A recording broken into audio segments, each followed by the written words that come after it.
of you were here this morning, and let me say I'm Jeff Johnson, the pastor here at St. John's, and it is, yes, a pleasure to have you. This morning, Donna Mathiowetz joined us and gave us a wonderful message, gave us much to think about, and for many of us, much to identify with, and the issue of loss, grief, and resiliency. And the word that I really like is resiliency. And she is back with us this evening, and will share some more with you in a more informal setting. So, shall we begin? I'd like to introduce you to Donna Mathiowetz. Thank you, Pastor Jeff. We really enjoyed our time in the Orwigsburg area and treated royally by friends who took us to dinner last night and more than took us to lunch today, and we're staying at the bed and breakfast and you know, that town over there.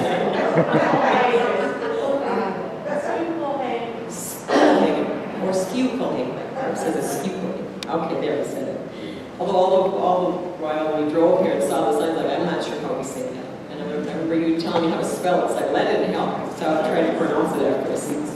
But we've had a very nice time, and we'll be on our way further down into Pennsylvania tomorrow. But we get to be tourists for a few days and take in Hershey and Lancaster, and then hopefully Gettysburg. If there's some rain coming to that area. But anyway, we've had a wonderful trip, and we're a week into it, and a week from tomorrow we'll be back in Minnesota. So.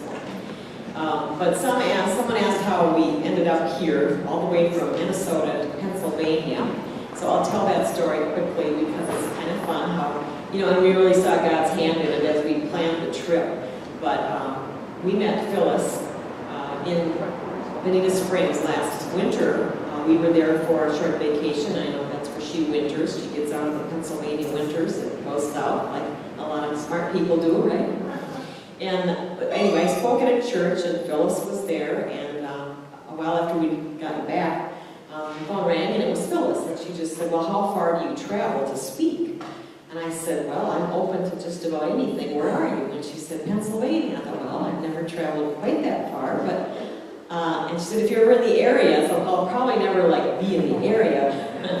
But we opened the atlas and said, does that red light well, where else could we go? Are there some other stops we could make? And so we looked at the route, and it turned out we had pastor friends in Indiana, and we were there last Sunday speaking, and then we came here, and we're going down to Hanover for Friday night to speak at a women's event, and then back up to Ohio, where we have one of our own boys from our church back home, who is a pastor at Church of the Good Shepherd in Wayne, Ohio. So we made a little circuit out of it, and we got vacation days in between, so it's really been perfect, and it'll be a trip we will always remember. So thank you all for being here and being a part of it with us tonight. So I'm going to continue on and talk about the road to resiliency. And I can't promise that you're going to leave here automatically feeling more resilient, but I hope you'll leave with a few new tools in your toolbox that will help you to deal with the challenges, whether they are from the past, something that you are living in right now, or to be more prepared for whatever is still coming. Because as I said this morning, unfortunately what we know is because we've been through some tough times, it doesn't give us a pass that says, there, you've done that, you're good. Unfortunately, that isn't how life here on earth works, does it? And this morning I also talked about hearing from God during our time after our grief. And I'm gonna retell the story because I know there's several new faces tonight, so I'll tell you about our own grief journey that brought us to this place in our own lives. So we're going back almost 30 years. It'll be 30 years in March 6th of 92. Our daughter Jill was 18 and graduated from high school. Our son Tim was 16 and was a sophomore at the high school in Hastings, Minnesota. And that particular Friday night, Tim went to a party, a gathering with about a dozen other teenagers, which I always say, not to offend any teenagers, but to say they all deal with a brain that is not fully developed. They make really poor choices sometimes, and I know a lot of you have raised teenagers, and they really believe that nothing bad will happen to them, and that at least it won't happen to them or anybody they care about. And how many times has that been proven wrong? And it certainly was proven wrong in our situation. So along with those teenagers was some beer being consumed, and a 19-year-old acquaintance, no one we ever knew before this, and Tim might have known him a little bit, but they were at his place, at his farm site in the building, gathering, and he brandished a .44 caliber Magnum handgun. And I talked to Tim about 8 o'clock that night, and an hour later he had been shot and killed with that gun. There wasn't a fight, it wasn't that dramatic, it was simply kids mishandling a gun, or handling a gun at all, in irresponsible ways, and a game that ended with Tim being shot and killed instantly.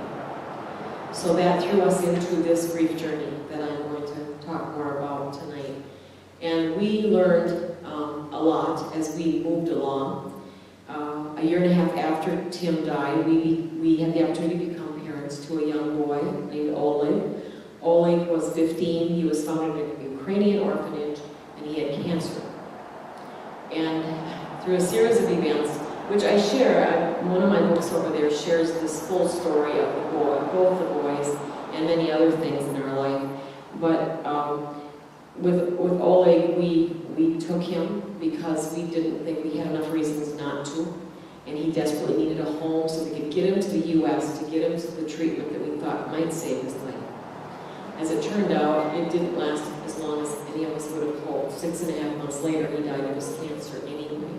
But he lived an amazing 5 months while he was with us. And he packed everything he could into being, enjoying the American dream for him. And we got to take care of a child who desperately needed a family to love him and care for him, even as he died. If I think about the situation when Tim died, I saw him off to school on Friday morning. And the next time I saw my 16-year-old athletic, strong, handsome son, he was laying in a casket at the funeral on Monday. With Oleg, very different. I mothered him to death, literally and figuratively. I did it all I could for him, and we were together all the time. I took him to the hospital, and I stayed with him during his inpatient chemotherapy once a month, and we just did all we could together to make his life fun and full of life, hoping that he would survive and we would adopt him and he could be one of our children. But our plans don't always work as we hope they will.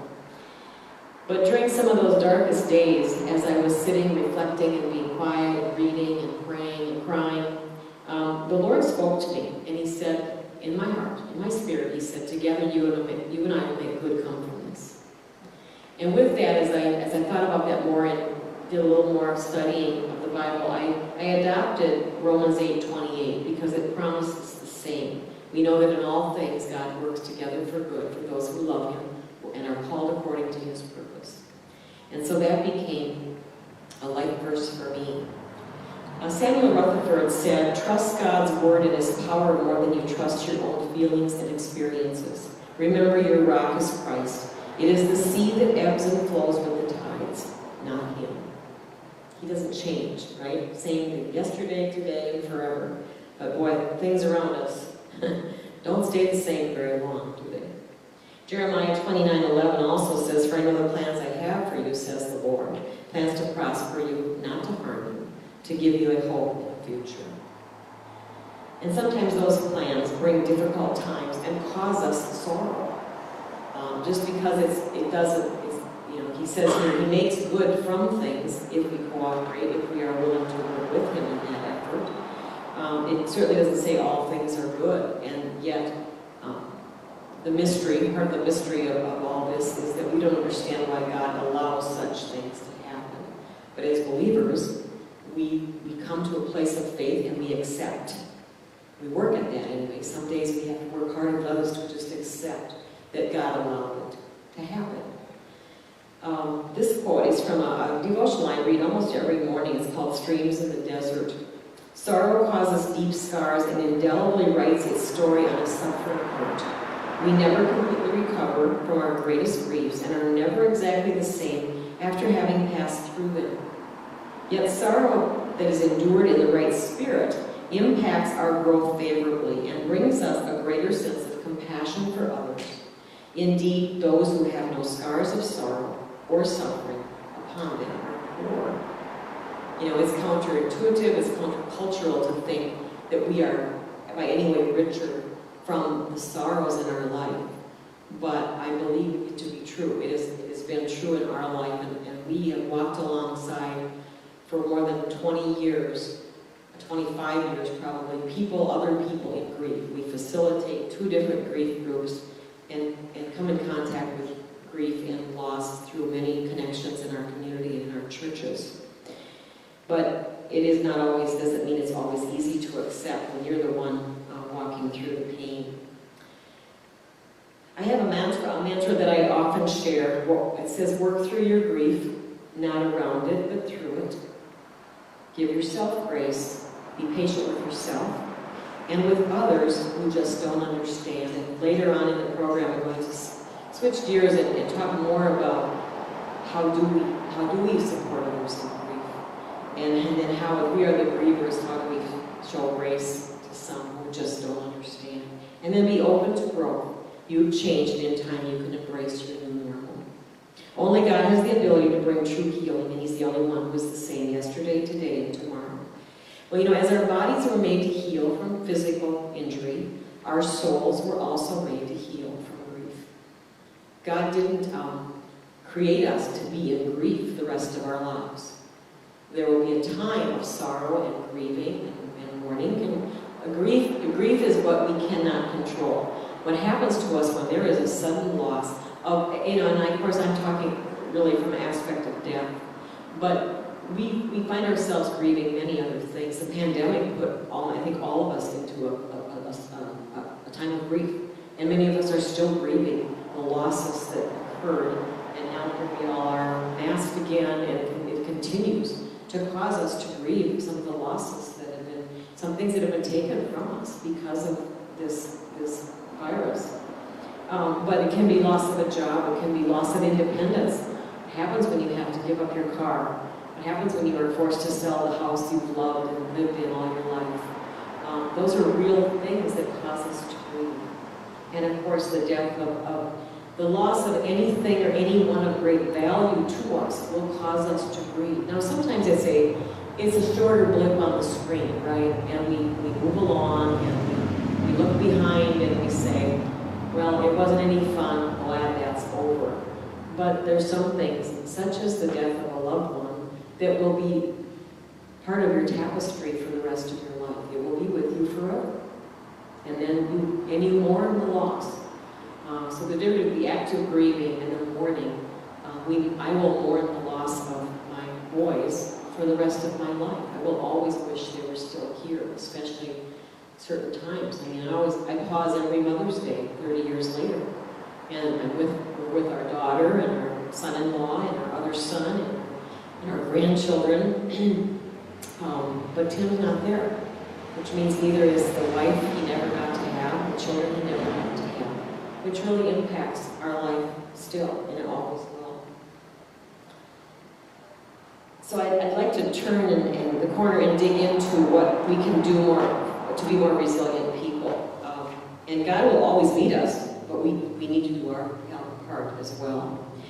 Brené Brown I read a couple of her books. One of them is called Gifts of Imperfection. And I found there are some common factors in resilient people. They are resourceful and have good problem-solving skills. They are more likely to seek help. They hold the belief that they can do something that will help them to manage their feelings and to cope. They have social support available to them. They are connected to others, such as family, and friends, and church. There are more, but these ranked in the top 5. So let's embark on this road to resiliency. Bill, if you want to put up that signs, that would be great. So I've got the watch for the signs, I'm calling this. And I know there's if you want a handout, if you'd like to take notes, there is a handout back there, and maybe someone could grab some extra copies. If you want one, raise your hand, and I know I will get one to you. And then, some people are note takers. Not everybody is. There's not a test at the end. But if you like to jot some things down, that's just fine with me. So the first sign is the yield sign. Does anyone want a copy of that? Or if you don't have one? Okay, I guess we're good. Thanks, Bill. Okay, the yield sign. What I'm saying here is to yield to what the challenge requires of you. You either will yield to it and take care of some of it, take care of the business of grieving this loss, or it will just take it anyway, because grief is like that. It's not very polite. It strikes when you wish it would just leave you alone sometimes. It's still going to be there. So take time to feel. I encourage some journaling, and I don't mean big scary journaling like you buy a big fat thing with all kinds of blank pages, but what am I supposed to write? I myself probably have half a dozen journals. If I open them, there's probably 3 or 4 pages, and then the rest of it's blank. And I thought, well, if I buy a prettier journal, maybe then I'll write some things down. Maybe I need a spiral bound journal. Maybe it should be bigger. Maybe it needs to be smaller. Maybe it needs to fit in my purse or something. Anyway, I didn't journal during the heaviest times of our loss, but I have started journaling since then. And there seems to be something about if we can, because especially when you have these same things just playing over and over and over in your mind, there can be a help in writing them down. And the other thing with writing some things down is that if you write things down and then you may go 6 months or a year and you look back, you might say, you know what, I have come further than I thought in all this. I have had some good days. I have had days where I notice the flowers blooming and the sun is shining and the sky is bright blue. So it's worth it sometimes so that we don't always think that, am I never going to feel any better than I feel now? Because you will look back and realize you have. Set aside time for naming the feelings you're experiencing. When you're grieving a loss, your feelings are all over the board, and sometimes these feelings can all happen within the same day. Sometimes within the same hour. Are you sad? Are you angry? Are you feeling abandoned? Are you lonely? Are you frustrated? All those things can be part of our grief process. Resist the tendency to numb the pain, to take the edge off.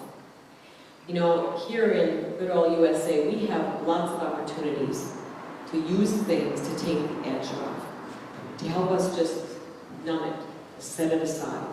It could be alcohol or drugs or food or your work or relationships or money or shopping or the internet or you name it, right? We can find things to take the edge off, just to make us numb. But Brene Brown says that when we numb the dark, we numb the light. Our brains cannot compartmentalize what it is we want to feel and not feel. If we are numb, we're just numb. So you might feel better because you're numbing your pain, but you're also opening yourself up to the fact that you will not feel joy either. So we have to be careful of that. There is a work process in grieving, and it's hard. I tell you, it's the hardest work you will ever do. It's physical, it's mental, it's emotional, it's spiritual. It gets you at every turn. But the more we can help ourselves to lean into it, and not deny it, and not pretend we're fine, or not want to confide in someone who maybe has a similar experience, who might be a good listening ear, then we feel alone, and we feel isolated, and we feel like nobody else cares or understands. And that could be true to some degree. We know that in our rush society that people can be close for a while, but then people go off, and they do, and it's very obvious to us that they've gone back to their life, and we're still left here wondering how we're going to get our feet back under us.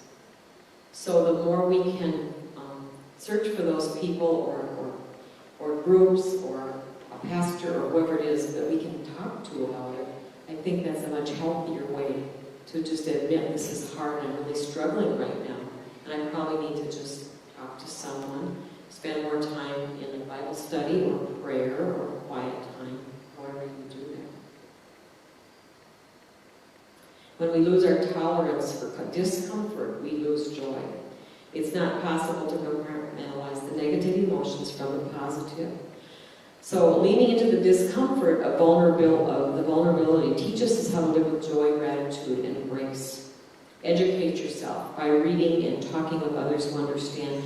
And join a support group. I'm really an advocate for support groups, whatever they are. It might be AA or NA or divorce care or a grief support group. I just think there's some comfort in gathering with people who understand what you're going through. Because you don't have to explain so many things. You just get a lot of people going, yeah, I know. I felt like that. Yeah, I thought that too.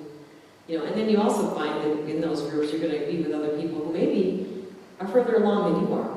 And you see some hope in that I too can get there with enough time and energy spent on doing what I need to do. Okay, the next sign is the pedestrian crossing. And that kind of ties into what I said. Look around and reach out to others. We are not designed to navigate life alone. People want to help, and sometimes it falls short. I agree with that. We'll talk more about that in a few minutes. But who are your cheerleaders? Who are those people? And I tell you, if you have one or two people in your life, they are the 2 a.m. people that I think I'm losing my mind. I've got to talk to someone, but I know I can call Susie or John. They've told me I can, and I will. And they'll just talk me off the ledge. And maybe then I can go to sleep. You know, if you have one or two of those people, then you're blessed. Unfortunately, I know people who say they have no one. And that's unfortunate. There's a logo.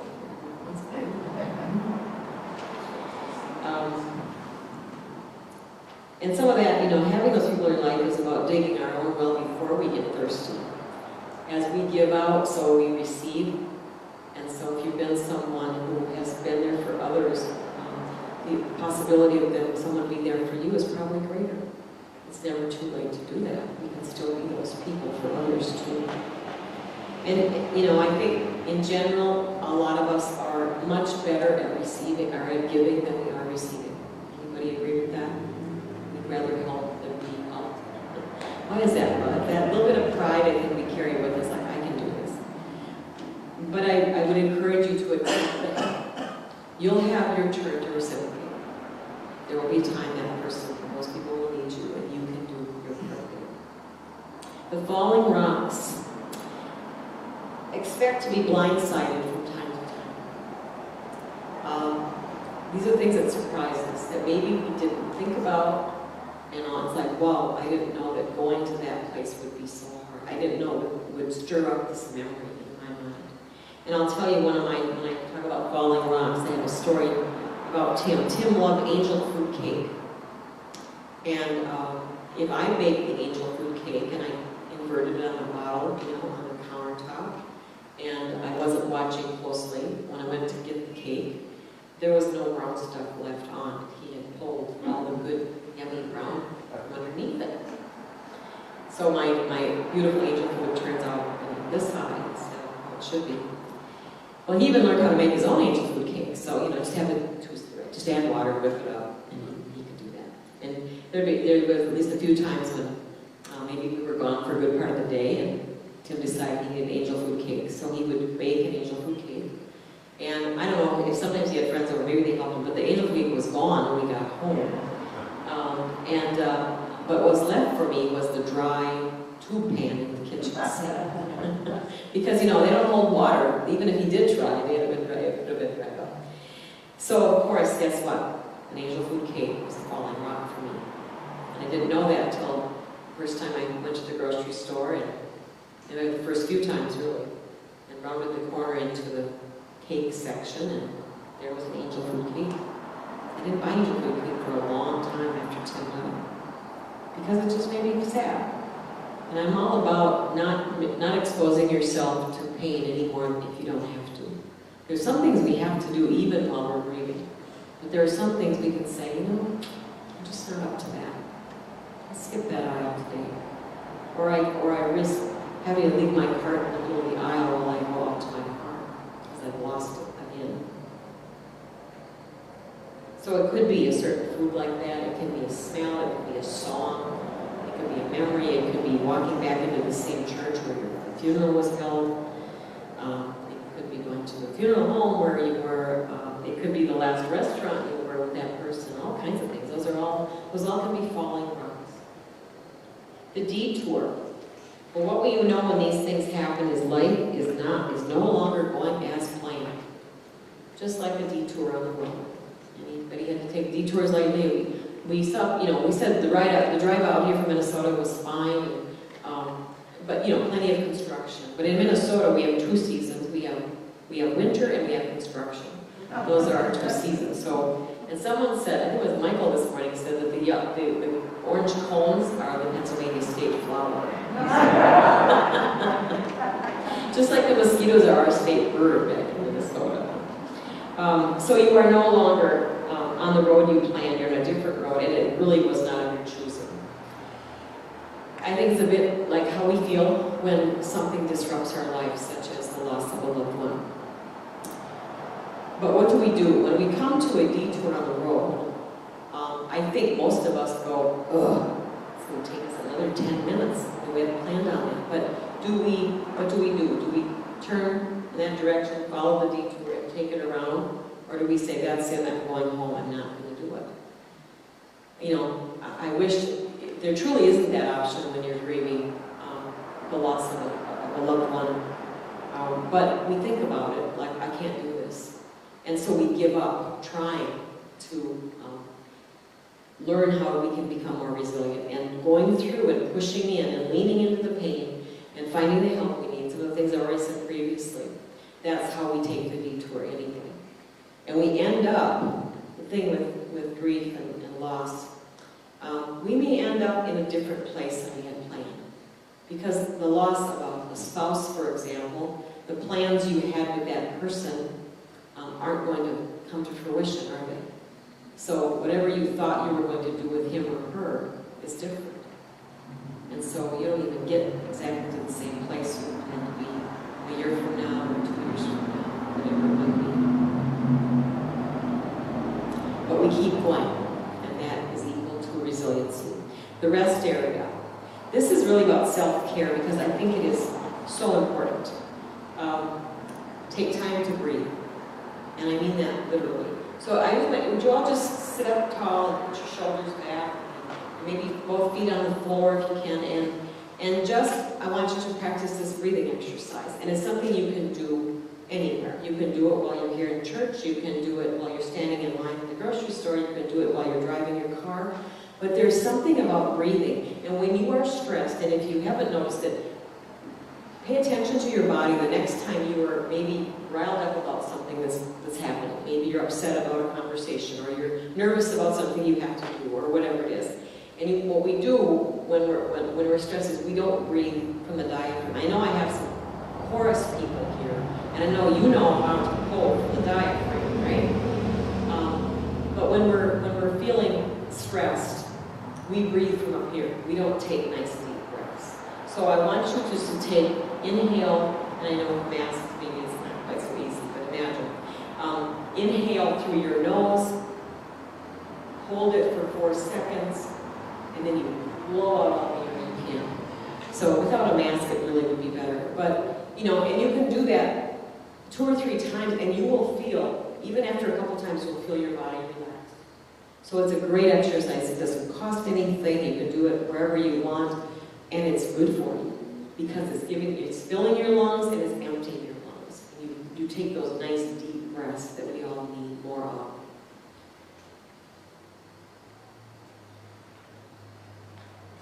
Spend time in God's Word often. There's a lot of peace to be found in just the reassurance that God gives us with His Word. His promises aren't any different now than they were, 2,000 years ago. He still keeps His promises, and He plans life for us, not to harm us, right? To give us a future and a hope. And take some notes on what He's telling you. Don't steal tomorrow from God's hands. Give Him time to speak to you and reveal His will. He's never late. We have to learn to wait. So listen to music that brings you peace. I don't know, it might be jazz, it might be Christian music, it might be 60s. I don't know. What makes you feel good on the inside? What kind of music is helpful to you? And if you like to sing, sing along. Even if you can't sing, sing along anyway. Abide or dwell in the calm of His presence. Find a peaceful place, a quiet place. You have great beauty out here. Pennsylvania is a beautiful state. You know, take that in and just breathe. Take a walk, get some exercise. Soak in a warm tub, get a massage. Go to lunch with a trusted friend. Maybe it's the cheerleader person I was just talking about. And you know, and sometimes to turn the table on that, you have this person that's so concerned with you and how you're doing it, and many times the conversation, you know, kind of hones in on how you are. Maybe once in a while, say to that person, you know, how are you? The last time I talked to you, your mom wasn't feeling well. How's that going? To show that you realize that there are other things happening in the world.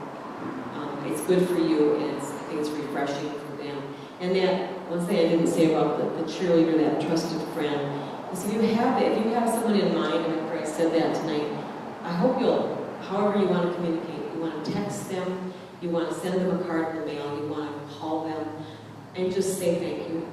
Because I think people who are brave enough to walk alongside someone who's going through a really hard time in their life, I think they're never 100% sure that they're doing it well or right.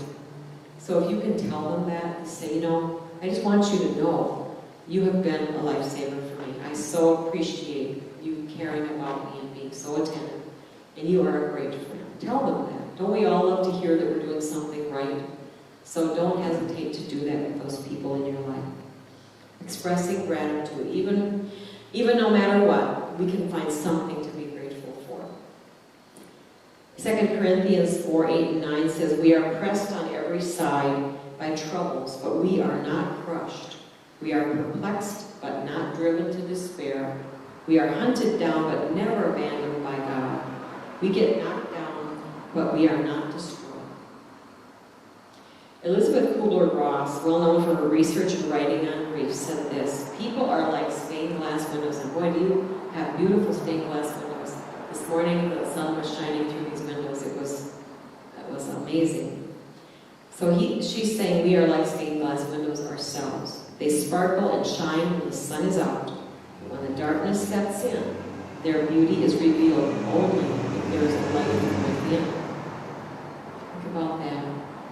And my hope is that all of us will strive to be those people who are lit from within, resilient in body, mind, and spirit. So I want to switch gears here a bit and talk about, I have something in that, and there's another handout of this out in the entry there. If you didn't get one, you can grab one on your way out. It's called What We Wish You Knew. It's a griever's wish list. But I'd like this to become open. You know, if you'll help by participating, if you have something to share with us. So we're going to talk about kind of the nuts and bolts of what helps, what doesn't, what should I say, what shouldn't I say, how could I be more helpful. And Bill or someone will have a mic, and if you have something you want to share, you can come around and then we can all hear what you have to say. And maybe it's something you've come across, like, well, I have this friend, and this is what's going on with him or her. I don't know, and this is how she or he has reacted to what I've asked, if I can help with, what else can I do? Things like that, just the real day-to-day kind of things that we all have to deal with. I'd love to, talk about some of those things, but I'll get us started.